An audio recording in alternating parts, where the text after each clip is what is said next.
Welcome everybody to today's webinar. It's called Building Forms-Driven Workflow Solutions. My name is Kelly Christensen. I'm a Product Marketing Manager at Nintex. I'm joined today by my colleague Daniel Kinal, who's a Product Manager with Nintex. Say hi, Daniel. Hi, everybody. And today we're talking about building forms-driven workflow solutions with Nintex. Today we're going to cover recent announcements from Microsoft in regard to the retirement of their InfoPath technology. We'll also talk about the roadmap they shared at SharePoint Conference 2014 in the United States, give you an idea of what their forms roadmap looks like and how that relates to Nintex.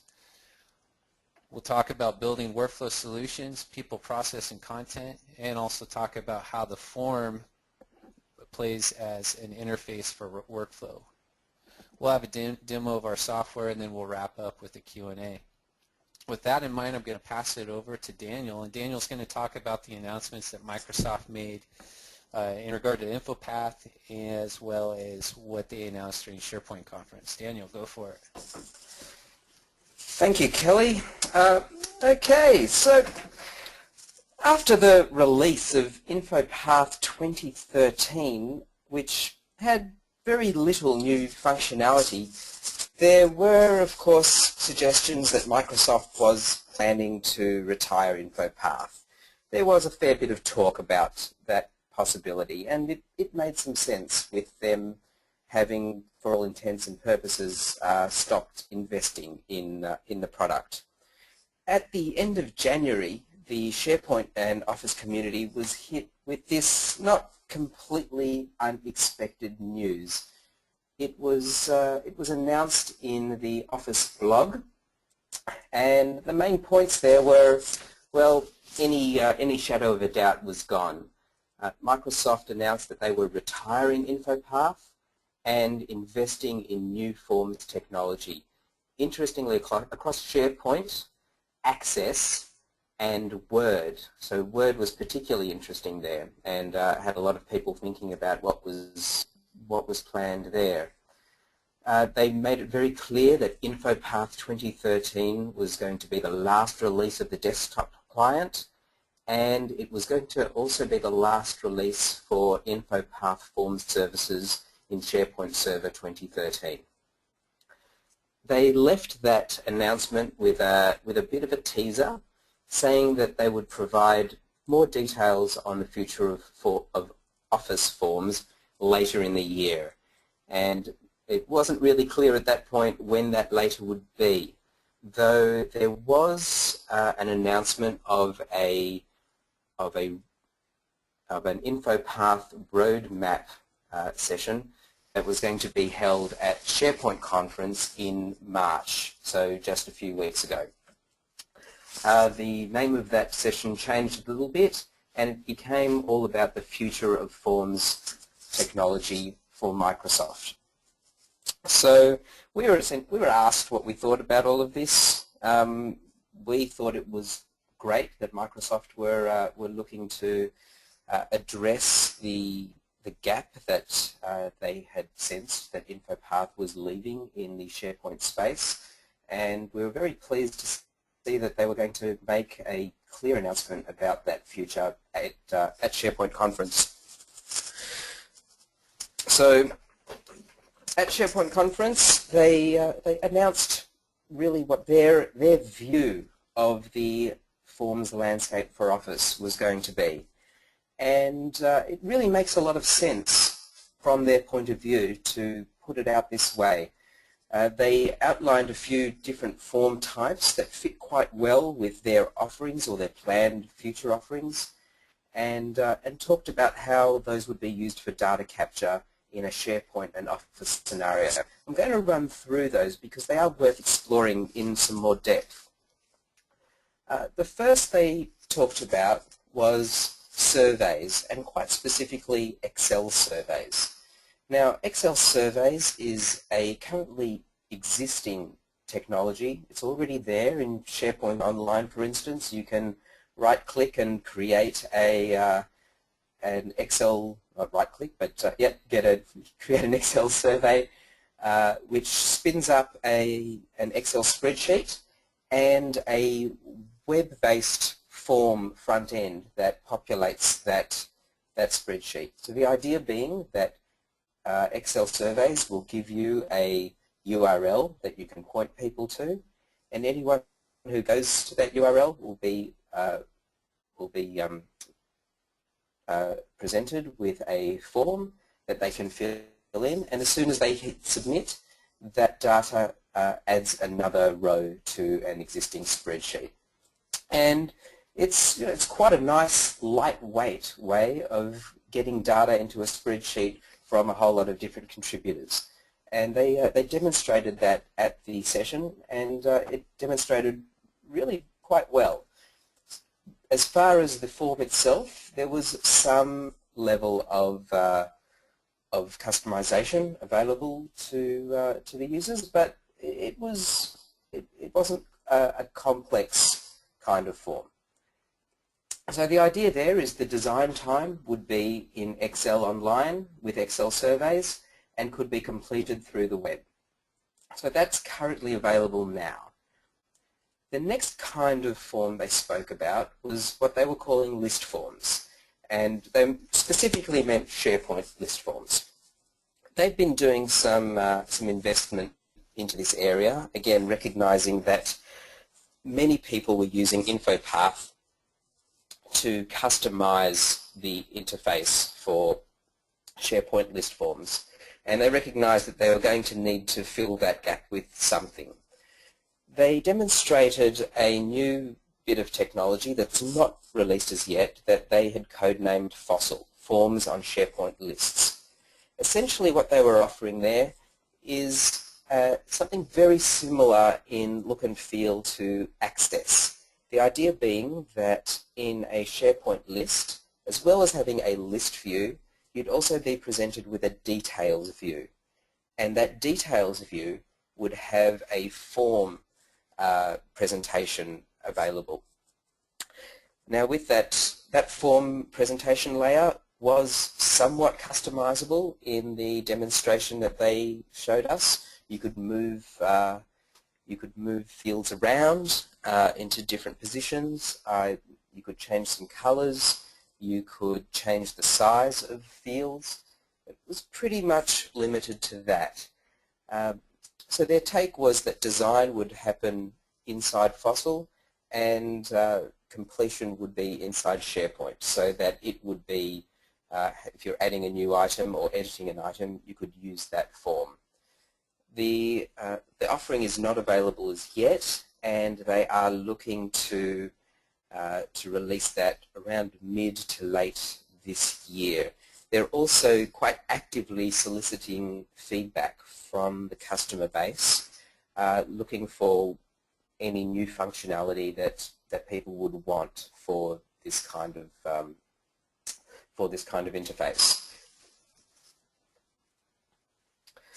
The next kind of form they spoke about was structured documents, and that makes a lot of sense because a lot of people use InfoPath because it is a structured document.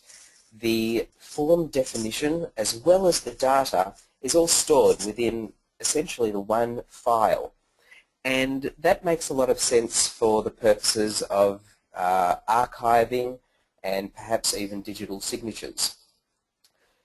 The solution that Microsoft are looking to take forward for structured documents is Word. Word for the design time experience as well as the fill time experience. And that again makes some sense, as Word is itself an XML structure nowadays. So it's not necessarily a bad way to go. Right now they don't have a fully fledged solution for Word structured documents, but the idea is for them to have something to show by the end of this calendar year. The last kind of form they spoke about was what they called app forms. Now we would probably think of them more as forms that were a front end for relational data, that really front end an RDBMS. And their solution there is that they're proposing is Access. The idea with Access nowadays is that it's not just the old style Access that people perhaps don't love as much as they as Microsoft would like, but Access can be configured to be a front end for SQL Server. So you've got a solid database sitting behind your Access front end. And the reason they're calling these app forms, I guess, is because with Access you're able to take these forms and publish them as apps in SharePoint 2013 and in SharePoint Online. Just as everything else, everything like a custom list, etc., is an app in SharePoint 2013, an Access front end is also considered an app. And again, I think we think it's a great solution if you're looking to expose relational data inside SharePoint. One thing is worth noting with Access is that it does not have full integration with SharePoint lists. It's able to deal with the SharePoint lists in a read-only fashion, but isn't able to write back to SharePoint lists, at least not at this stage. And that means there's really no scope for workflow integration, or no easy scope, I should say, at least for workflow integration with Access. And Access with Access Services is available right now.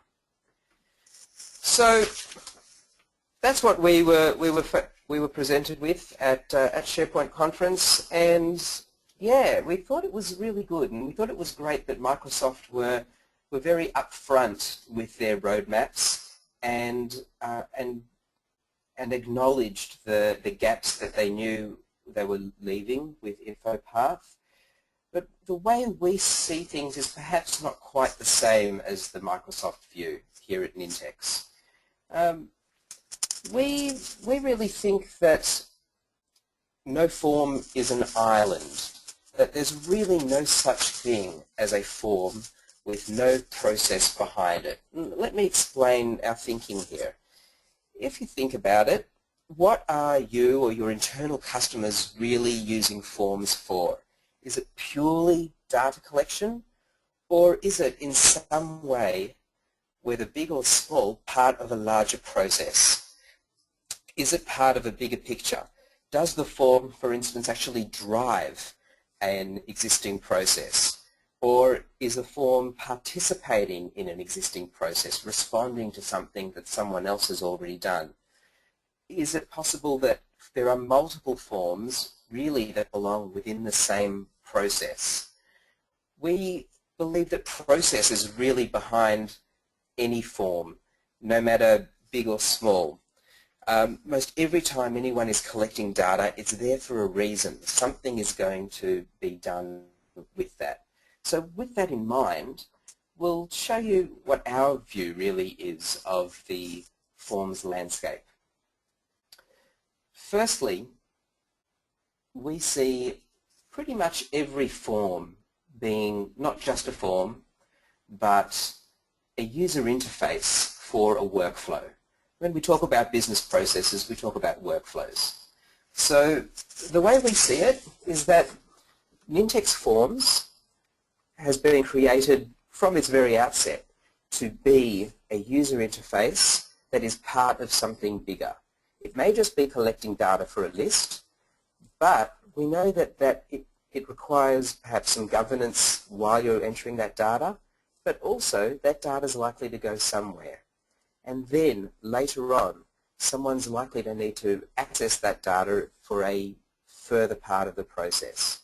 So the idea is that Nintex Forms is not just about collecting data, it's more about starting something and then participating in something perhaps further down the track.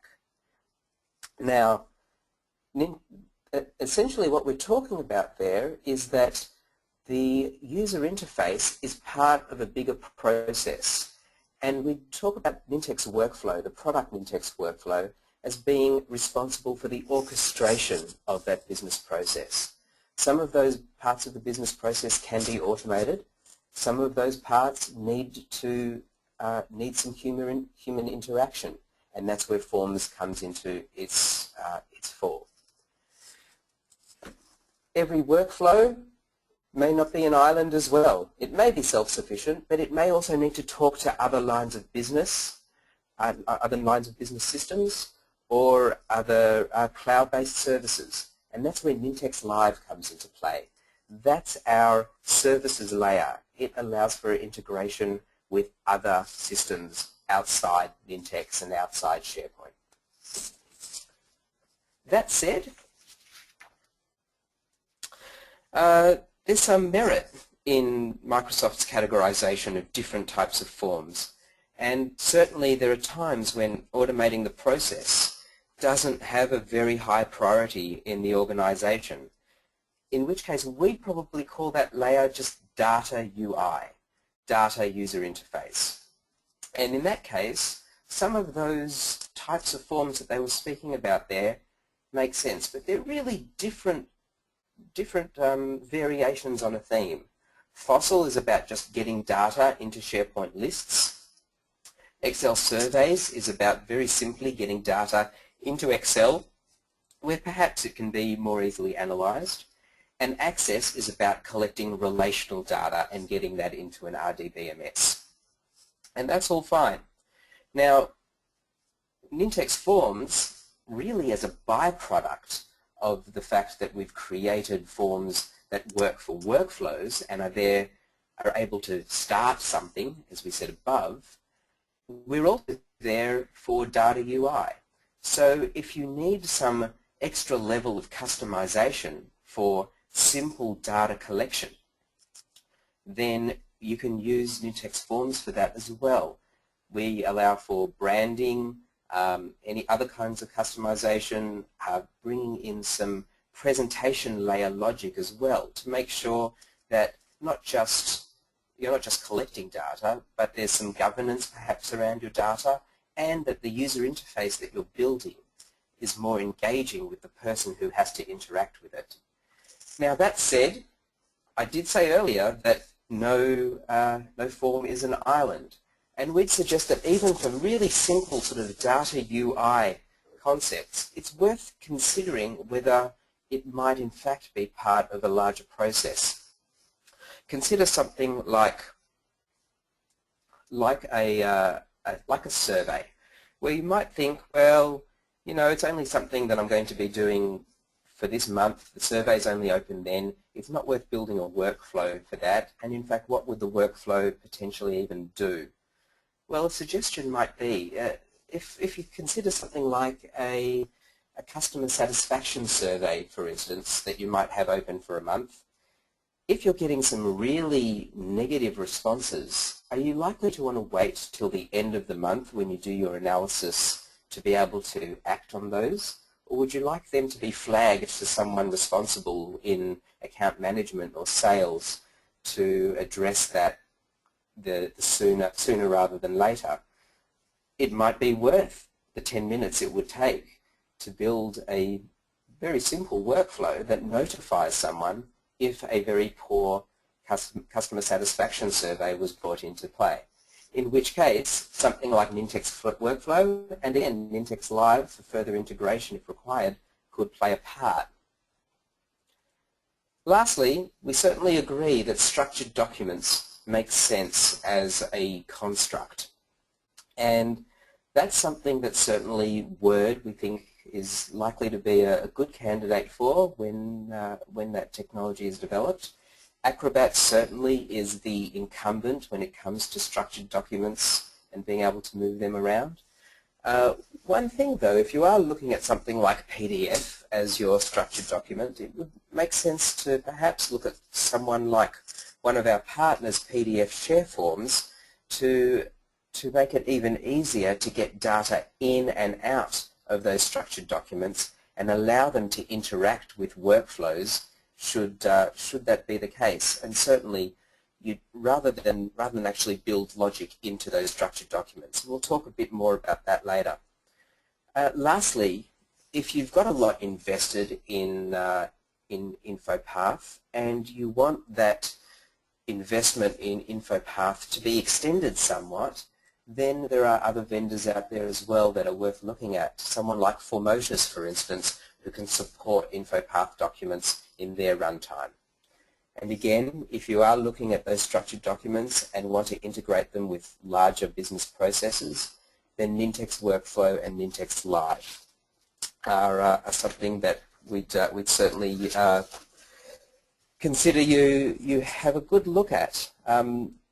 Even if you think that that your workflow doesn't require automation, it might be worth having another look just to see if there are some things that are manual at the moment that you could take out of the picture. Now, I've spoken a lot about the world from a forms point of view here, but I've also made a fair bit of mention about workflow. I'm going to hand over to Kelly now to talk a bit more about our entire family of products and how they come together to help businesses build solutions that make sense for them.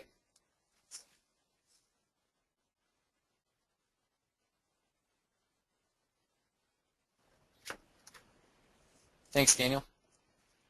So like Daniel was saying, at Nintex we see no form. No form is an island.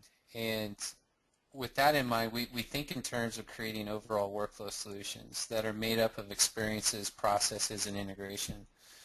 What that means is we design our technology so that you can use it all together to solve business problems rather than looking at one piece at a time. So with that in mind, with the InfoPath announcement, as much as we're happy to see the retirement as a cause for conversation, we actually don't think that conversation should be around what forms product do I use instead of InfoPath.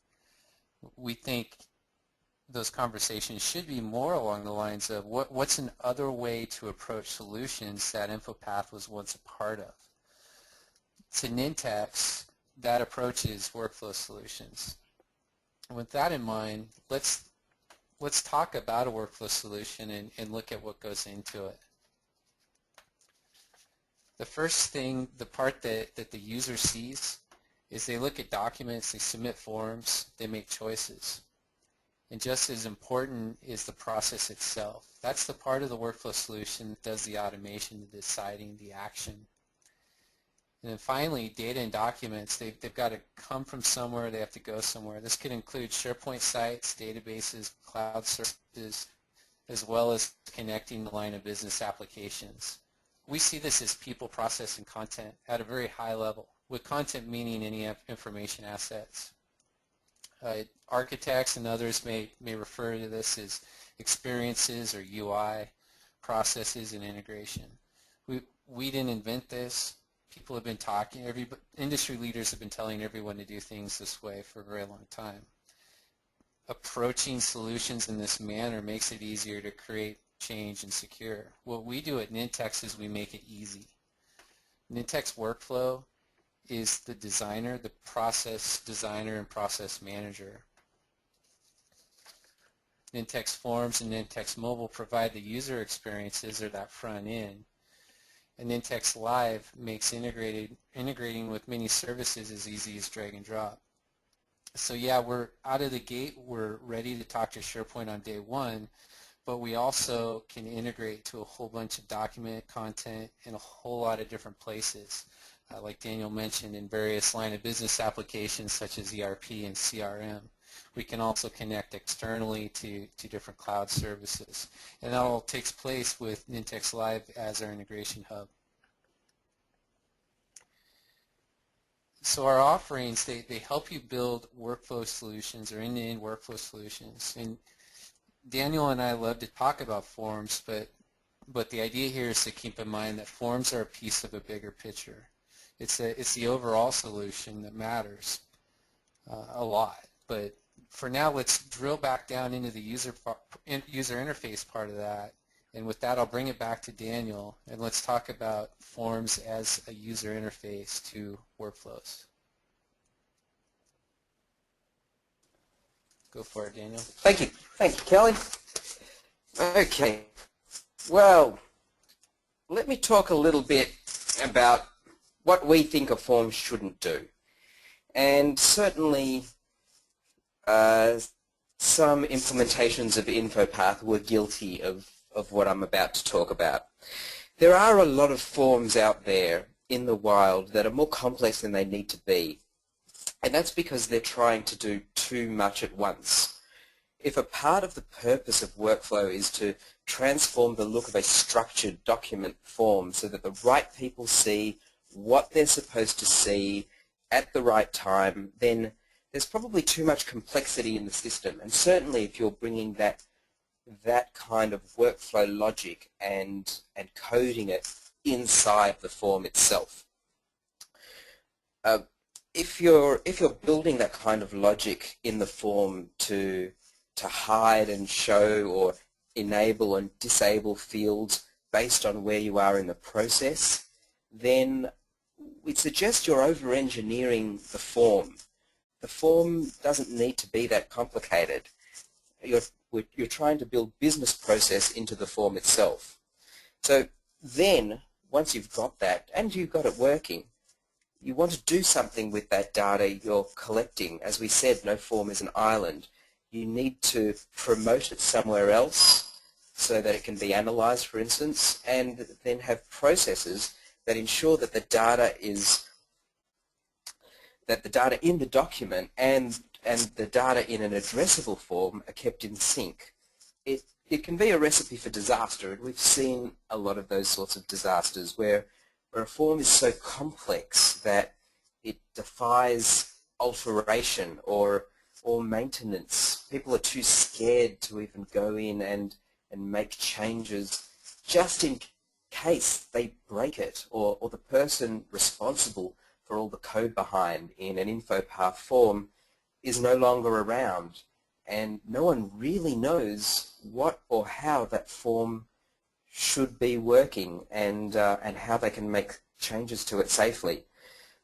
Now, what we're talking about here is essentially the kind of form where in a paper-based world you might see a scenario where a form is going to be passed from person to person.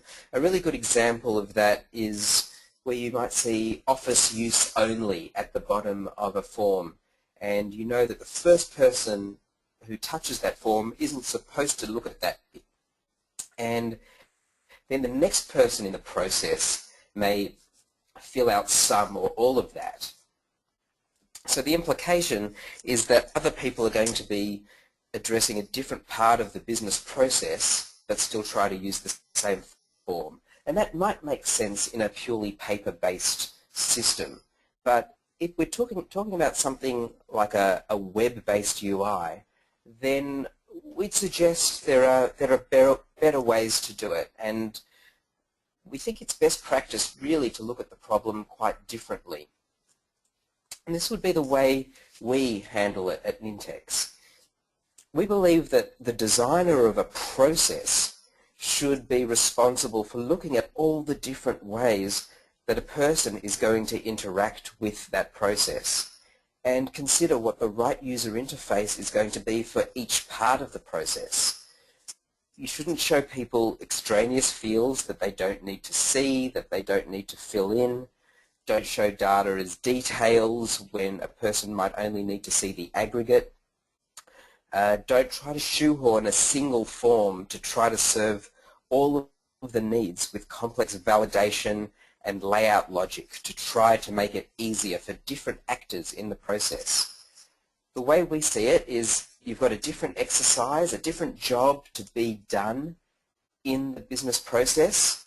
Well, that pretty much means you're going to need a different user interface to get that different job done, to do that in the most optimal way, and that means a different form.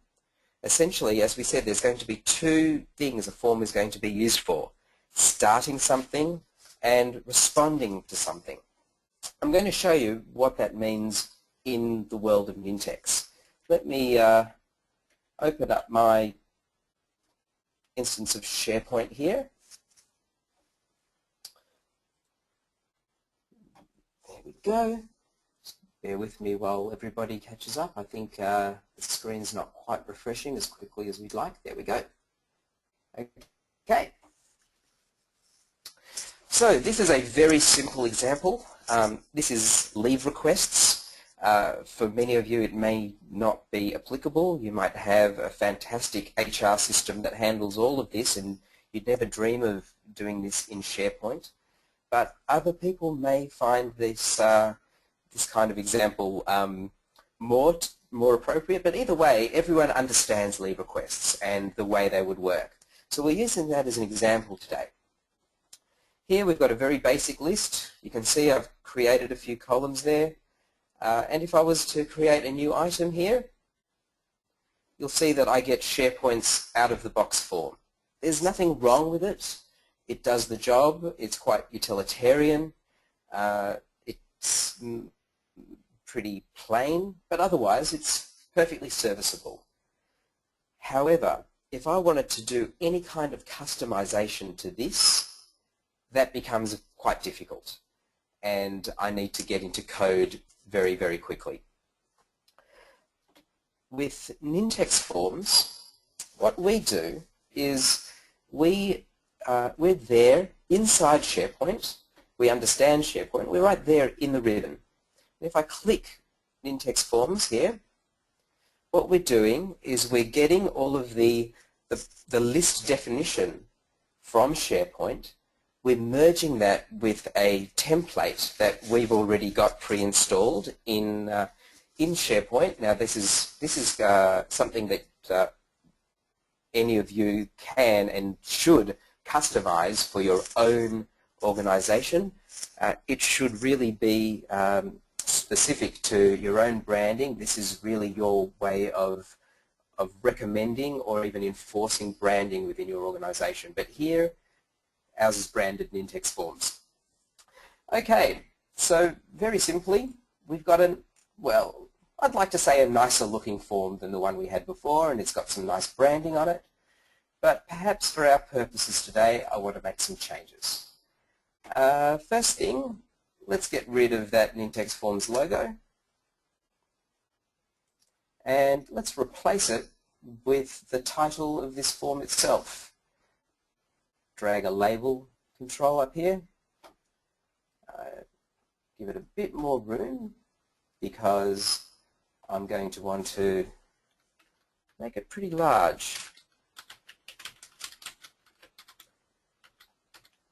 Leave request.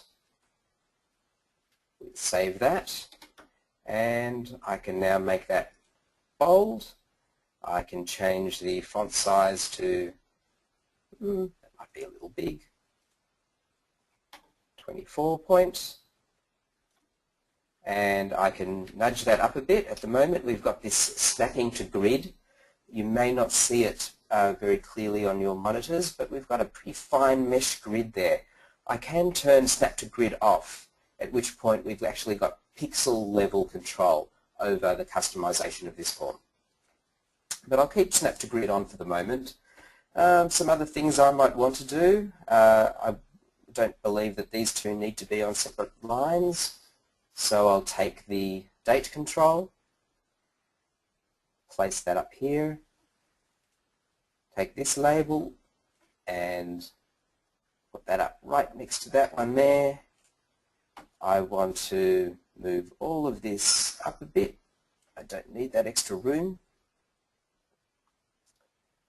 And a few other things I might want to change.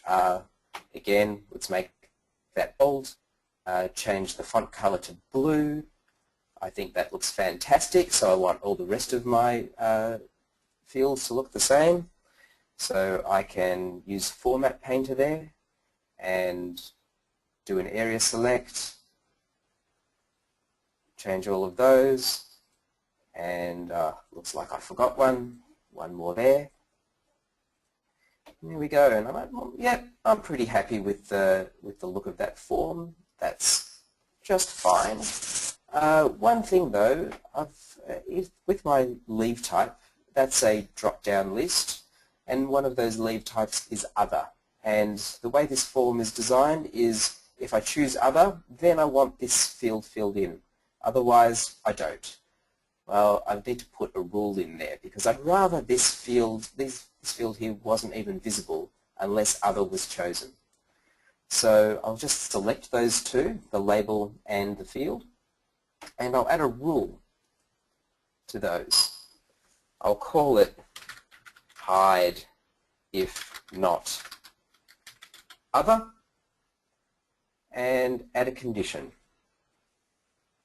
And the condition I'll add here is if leave type does not equal other, then hide. And there we go. Let's check if it worked.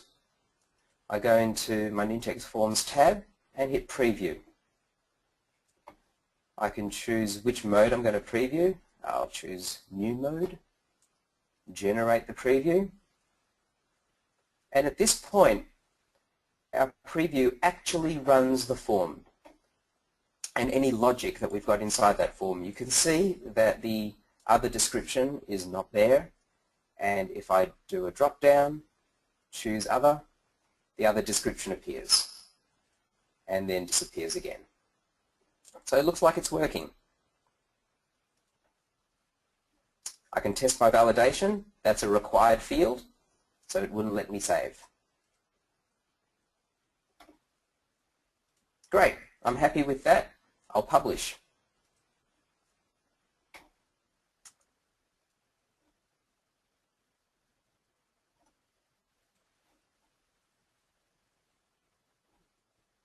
Okay, now you'll see that I've got my same leave requests list here, but now if I hit the new item button, I'm presented with my nice new Nintex based form. Great, happy with that. However, as we said, no form is an island. We've got a leave request there, and we're likely to have a process sitting behind that. Someone's going to need to approve that leave request. Let's have a look at adding a workflow to this list. Very easy to do with Nintex. Again, I'm going to workflow settings on that list and create a workflow in Nintex Workflow. For our purposes today, I'll go into the Human Resources category and choose the Annual Leave template, which is going to be a pretty good match for my leave request process. And there we go. So it's given me a starting point for this process, and as you can see, it makes some sense for us. First, we send an email to the initiator, letting them know that we've received it. Then it goes to manager approval.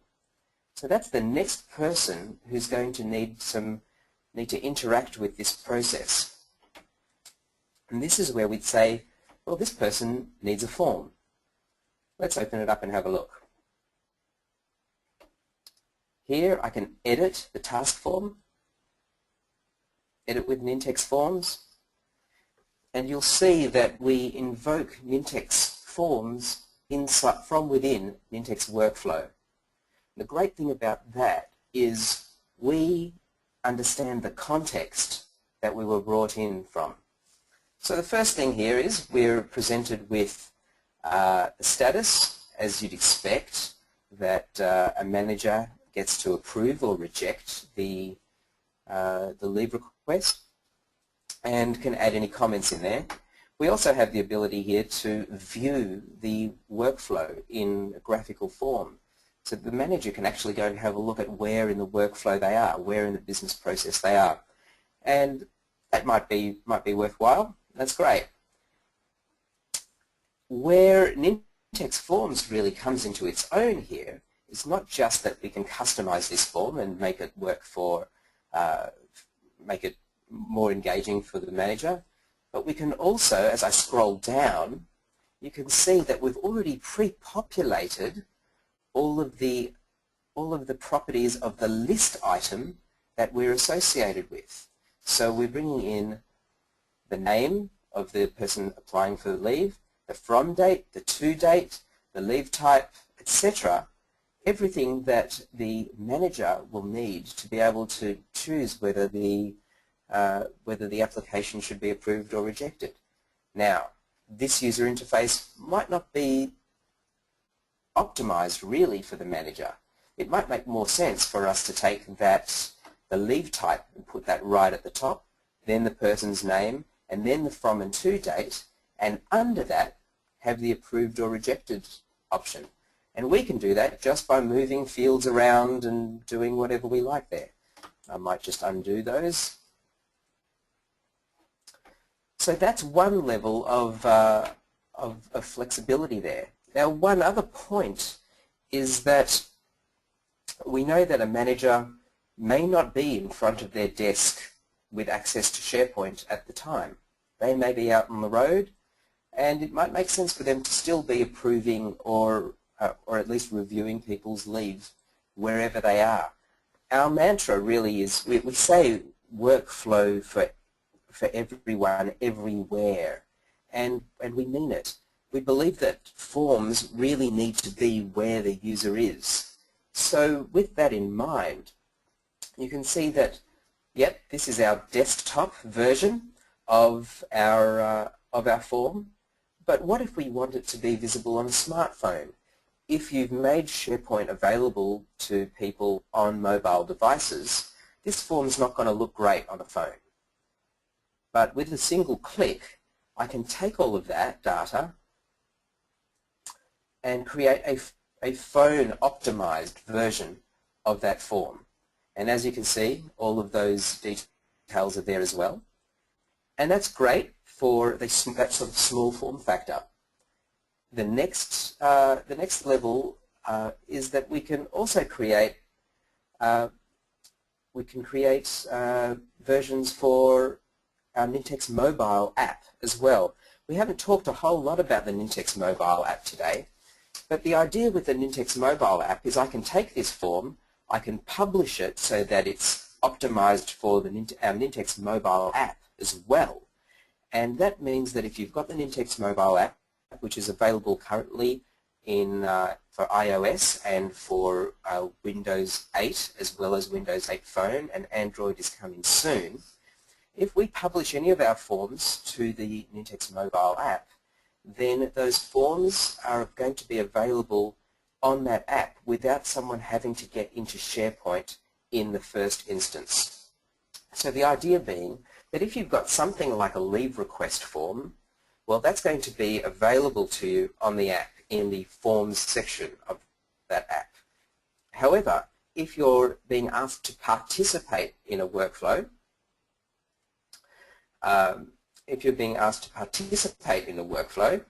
then you'll have a list of tasks, essentially like a to-do list, that is available there on the mobile device. So that's really the idea for those. That really brings me to the end of my demonstration. I wanted to give you an example of one last thing. You may have noticed on the interface here, we have this button here called Live Settings. And clicking through there, you'll see that we have this option to publish to Nintex Live. I wanted to show you an example of what we're talking about there. We have the ability with Nintex Forms, again, as part of this mantra of being able to take forms to where people need them to be, we allow for forms to be published to our Nintex cloud service, which is outside a firewall, but is accessible whether authenticated or anonymous outside that firewall. So we'll host your form for you, and using OAuth authentication, if you only want certain people to have access to that form, it's fine. If you want an anonymous form, then we make that really easy for you as well. And in fact, it's one of our strengths when it comes to people using Nintex Forms for surveys, because they can take that form, publish it out to the web, and absolutely anybody can get to it through a short URL. But an example of the kind of thing that some of our customers are doing with live forms is this company here called BGC Engineering. They're a Canadian-based engineering firm, and every summer they offer internship or junior roles to graduates or to people who are still at university. And this used to be a paper-based process. They would ask people to either send through their resumes and cover letters, or even if they were emailing them as PDFs, it was still quite a cumbersome process.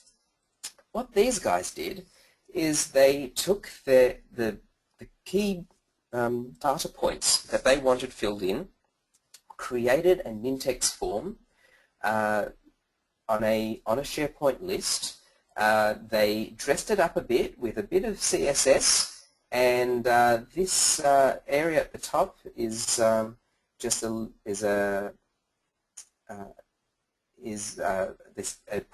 set of pull quotes that rotate, and there's a little bit of JavaScript just for that bit, but the form itself is 100% a Nintex form. They took that form, published it to Nintex Live, and this allows them to publicize their summer job vacancies on their careers page on their website, and have people submit all of the relevant details plus attachments of their resumes, and all of that data plus attachments gets routed back into their SharePoint list. Now, from their SharePoint list, they can do amazing things with that. They've got a workflow sitting on that SharePoint list that routes the applications to the right people, and even uses some of the data in those in the form to help triage and make sure the right candidates are certainly seen by those right people. So this is another example of the power of Nintex Forms and making that really easy to get out to the outside world, to where people need access to those forms. That's really it for me, and I think we're coming to the end of our session anyway. It's probably a good time for us to look at questions. So I'll open up the questions pane. Hopefully some of you have already added some there, and I'll run through them. If we don't get to yours, I do apologise, but we'll be following up with everyone after the session anyhow. So let's have a look here. Is it possible to have different forms during a workflow depending on the step? I hope you'll agree that I demonstrated that one further down the track, so thanks for that question. Do Nintex Forms support field level permissions? You can set permissions on individual fields based on SharePoint roles. Is there a way to use Nintex Forms and workflow with Project Server to assist with timesheet capturing? It's a great question. Because I'm not an expert on Project Server, and we have people in the organization who are, I'm going to defer your question and make sure someone who's really specialized in Project Server will answer that one. Is it possible to integrate form controls in a custom field, not only SharePoint standard fields? Yes, so it is a great question. So we've got, in the examples I showed, all of the fields there were SharePoint columns. We certainly have the ability to have fields associated with list items or with tasks that are not bound to SharePoint columns. So they're still stored there as XML in the background against that list, but they're not a SharePoint column. And you can still have validation and rules associated with those. Can forms display in a modal dialog? Yes, they can. If you've got SharePoint set up to display them as a dialog, that's how forms will come up as well. What's the difference between the smartphone option and the Nintex mobile app? It's a good question, and just in case we in case it wasn't clear, I'll make it really clear. When we talk about publishing to the Nintex mobile, to the smartphone layout, I should say, we're talking about accessing the form from your mobile phone browser. Whereas if we publish to the Nintex mobile app, then we're talking about publishing to the dedicated app that is not inside a browser. So what we do is we take the form and we render it for the mobile app to be optimized for that app, which means that it's touch optimized and it's got its own visualization. It's not going to look exactly as it does on the browser because we don't render it as HTML. We render it as a native application inside your inside the Nintex app. Will Nintex workflows behind an anonymous form work in anonymous context? Workflows, to my understanding, actually work in their own context. They don't work in the user's context. Sorry, I'm skimming these a little. We did get a lot of questions, so I do know that some people we won't be able to get to.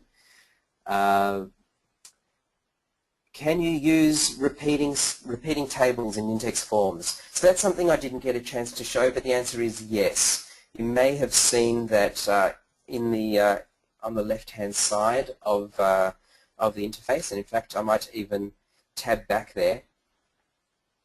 You can see that we have a control called the repeating section.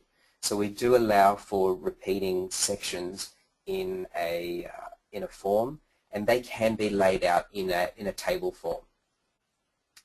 Does Forms work with SharePoint 2010? I'm very pleased to tell you that it does, and in fact the functionality between 2010 and 2013 is almost identical. There's only one very small difference, and that's with this control here, the geolocation control. And that's only because there is no geolocation column type available in 2010. So in SharePoint 2010 we bind to a single line text field, whereas in 2013 we can, if we do bind to a column, we can bind to either a single line text field, or single line text column, or the dedicated geolocation column.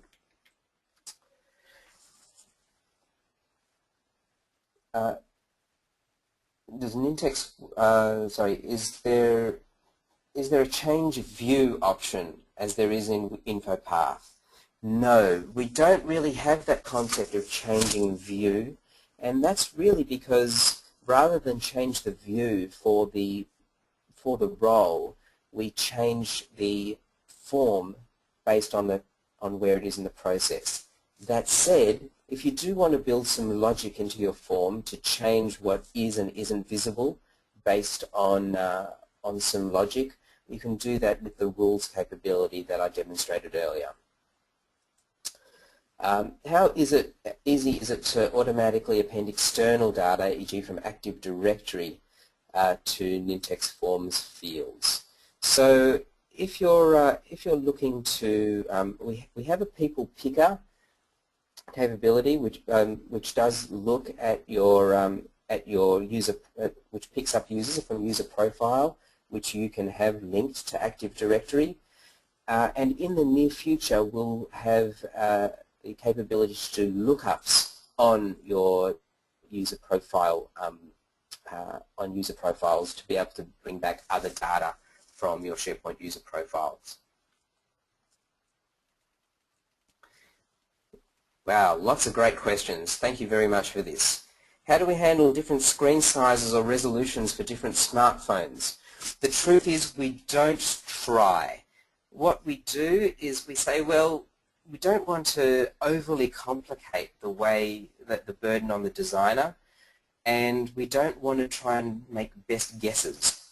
So what we've got there is we've said, well, you know what, this kind of dimension is going to suit most smartphones, and we just automatically scale to the right width. And for tablets, again, we just scale to the right width there. If you've got a specific need for a specific phone that for some reason is not working there, then we do allow you to create another specific layout for any specific phone you like. That smartphone one that I published to was really sort of a catch-all. What we do is we check the user agent of the phone, and if it's a smartphone, we'll use the smartphone one.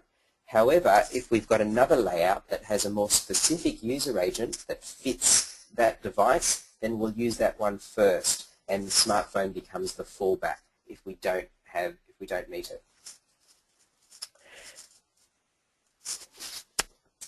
Okay.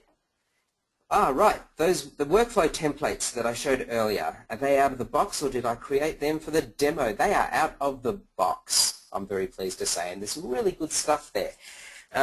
Look, mostly people don't really use those as they are, but they're a good starting point for taking things further, or for even just getting a feel for what the product is like.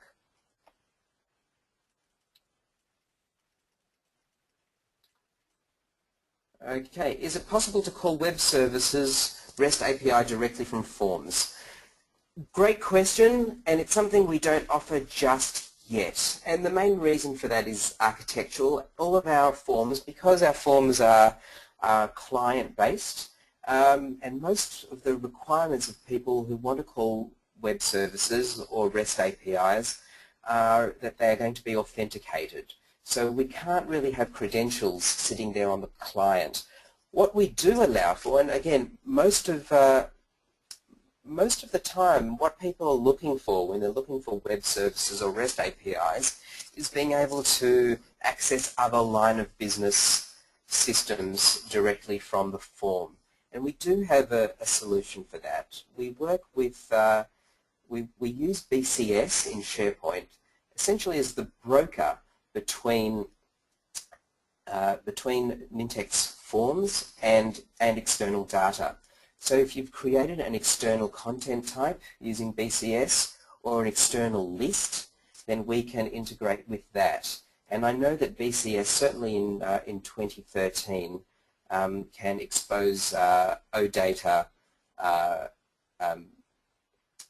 data sources through BCS, which is very typically what people want to use web services for inside Forms. That's not always the case, granted, and it is something we are continuing to look at for future development.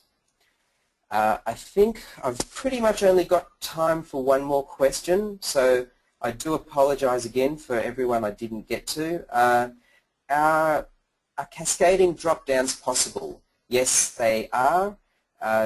You can have, we have a control that is the list lookup control, and we can have filters set up on that list lookup control to allow for cascading drop-downs.